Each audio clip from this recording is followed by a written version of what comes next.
Boas tardes e benvindas e benvindos ao sétimo conxénero, que, como sabedes, repite un pouco as mesmas fórmulas.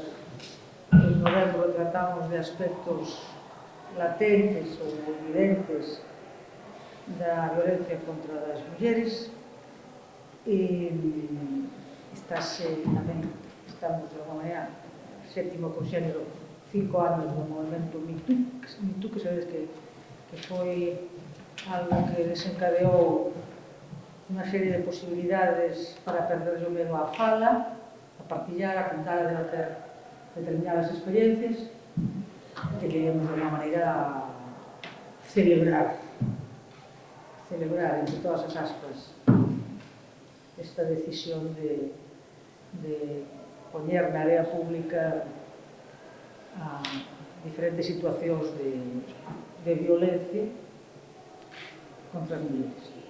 Bueno, ao redor de conxénero, sabes que se foi creando unha especie de comunidade delictiva de persoas que o siguen de diferentes xeitos, entre as encontradas tamén. E na sesión que decorrerá hoxe e mañá, vimos ter tamén o formato de conferencias e obradoiro sabes que imparte a Adriana Páramo e Piñeiro, con ao redor dun tema moi específico que é a violencia obstétrica, da que prácticamente estará borrada a súa existencia, e será na aula de informática, van a crear pequenos grupos, porque é un obradoiro práctico, necesitamos escenario por cámara, sabedes que a Adriana Páramo levou a filme a peza de teatro que representaba a súa propia experiencia iria de, como se chama? A das sereas? Anatomía da serea. Anatomía da serea é xente moi complexa. Como se describe daqui para baixo e como se describe daqui para arriba, un personaxe duplo. E entón, Adriana, que foi alumna nosa, fixo aquí a súa formación e despois, bueno, para elas presentarase tamén. Foi a Londres a facer unha formación complementaria de cinema e ali traballou e fixo, xa levaba un film daqui, así moi de colegas, e ali fixo un film de migración en Portobelo, ao redor de, pero un film máis ficcional, ao redor de galegos e galegas en Portobelo e dun restaurante que era Dos García, que era tamén, digamos, a tenda da galega de Portobelo, onde mercaba as cousas, as sardiñas en conserva e ese tipo de elementos que identificamos rapidamente.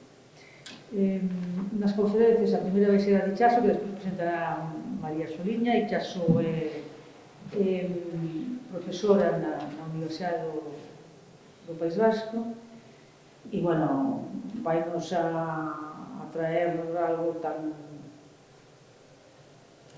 non tan tratado, pero sí que destacou moito que a muller mostra no cinema e que con todas as variantes da muller caníbal ou da muller loba, que por exemplo, nas nosas fábulas, na nosa literatura popular está moi presente.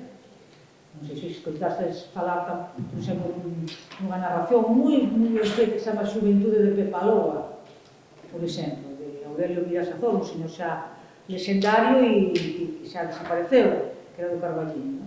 Pero, bueno, que hai toda unha mitoloxía ao redor das mulleres lobas, as mulleres que se van a hermandar coas lobos o monte, por razóns de venganza, casi sempre, e que teñen toda unha serie de narrativas no imaginario. Despois falará Silvia Roca, que coñecedes, é unha das coordinadoras tamén do conxénero, sobre resultados da súa tese, que ten que ver con como nos representa as mulleres a ficción galega. Quedamos no ano 2000, para non curtir moito a desgraza. E aprenderemos a como se nos representen en esos filmes que, bueno, algúns máis doces son, por exemplo, sempre son, sempre despois hai toda unha panoplia de diferentes personaxes que iremos coñecer con Silvia Roca. Mañá temos a presenza de María Ruido, que é unha artista multimedia, é profesora na Universidade de Barcelona en Belas Artes, que nos trae algunhas das súas pezas máis radicais. Bueno, ela traballa tres aspectos que memoria, clase e xénero, relazados. Pero as pezas que trae para aquí teñen que ver con aspectos máis transgresores e seguramente unha das máis radicais dela, que é Mater Amantísima. Non vos digo máis, pero é o límite, unha peza ao límite. E tamén haberá a presentación e o coloquio, porque os coloquios, estas pezas exixen unha discusión forte. E despois haberá unha segunda posición que se chama Las reglas del juego, que la xoga moito con títulos de películas e de filmes que coñecemos, que non teñen problema, que é unha conversa performance con Brigitte Vasallo. Non sei se estiveste en marzo na intervención de Brigitte. E escoitaste falar da diáspora como esa expulsión do lugar, como esa especie de extracción violenta e desa cultura charnega sempre moi violenta, as nosas sesións onde ela falaba de recuperar a fala, recuperar a alma. Que, por certo, claro, xa estaba naquele proceso pensando en voltar a Chandresa de Queixa, que é onde foron arrancados a familia campesiña para levála para a urbe, esa violencia tamén de destruir todo un sistema para extraer forza de traballo para a industria, e ele agora está en Chandresa de Queixa. É dicir que, vistes que a determinación de Brigitte é moi forte e efectivamente está en Chandresa, non puido recuperar a casa familiar, porque non importa moito todo isto, porque non vamos a ir a Chandresa de momento, que é bastante longe, que é a cartera de Ordes. Podemos facer unha excursión, pero non vamos a dar esta sorpresa. Pero que te encantaría, por outro lado, porque íamos a retomar o tema do ano pasado, cando era.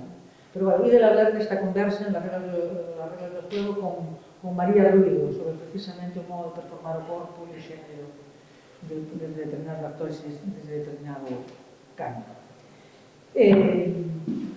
Máis nada, pasamos a presentación de Ichaso e vamos a seguir